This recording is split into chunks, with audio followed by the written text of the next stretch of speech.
Hi friends, అందరు బాగున్నారా? ఎలా తయారు చేసుకోవాలో చూద్దామండి. ఆకు తెల్లగన్నీ రాకండి, ఆరోగ్యానికి చాలా మంచిది. కడుక్కున్నామండి.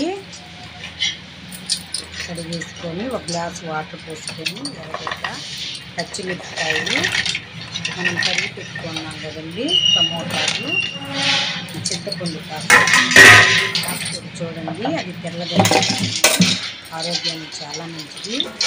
కందిపప్పులు కానీ అన్ని వేసుకోవచ్చండి. అది ఇప్పుడు చిటికెడు పసుపు వేసుకుందామండి. ఒక చిటికెడు నూనె వేసుకుందామండి.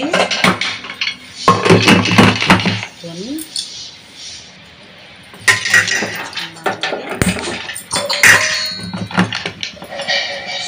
కుక్కర్ పెట్టేసుకున్నామండి.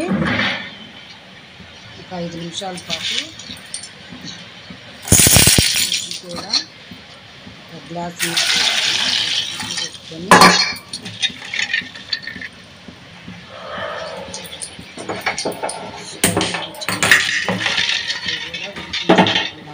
స్టవ్ పెట్టేసామండి.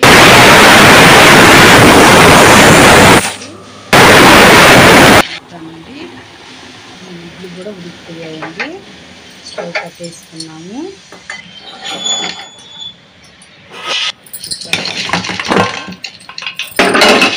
పప్పు ఉడికేసినామండి. ఇప్పుడు కాస్త ఉప్పు వేసుకుందాము. పప్పు గుట్ట పెట్టుకొని పప్పుని ఫ్రెండ్స్ బాండీ పెట్టుకున్నామండి.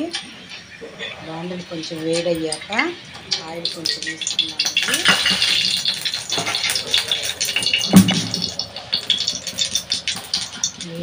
ఆయిల్ కూడా వేడెక్కేసింది. ఆవాలు కొన్ని వేసుకున్నాము. జీలకర్ర కొంచెం వేసుకున్నాము.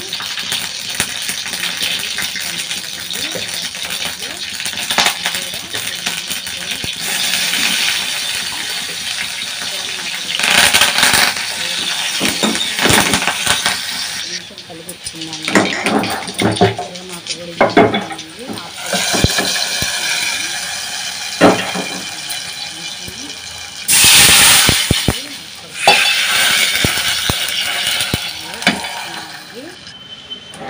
ఇప్పుడు కాస్త కలిపెట్టేసుకున్నాము. ఆకుకూరపప్పు కూడా ఉడకతా ఉన్నాము. ఆకుకూరపప్పు రెడీ అయిపోయింది ఫ్రెండ్స్.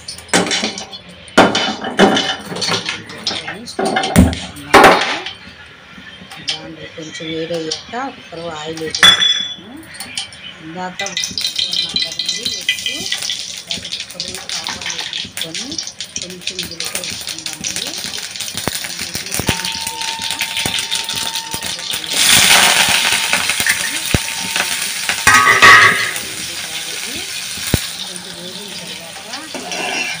తీసుకున్నాం కదా ఇప్పుడు దాన్ని కొంచెం సాల్ట్ వేసుకొని ఉడికిపోయిందండి.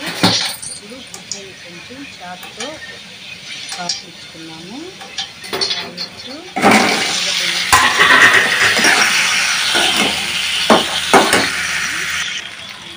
కలుపుకున్న తర్వాత కొంచెం కారపొడి చల్లేదండి.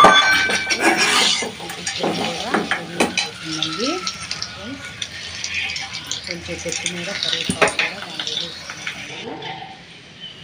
ఆకుకూర పప్పు, ఎగ్ ఫ్రై రెండు రెడీ అయిపోయాయి ఫ్రెండ్స్. చూడండి, ఆకుకూర పప్పు, ఎగ్ ఫ్రై రెండు రెడీ అయిపోయాయి ఫ్రెండ్స్. పప్పు, ఎగ్ ఫ్రై రెండు రెడీ అయిపోయాయి ఫ్రెండ్స్.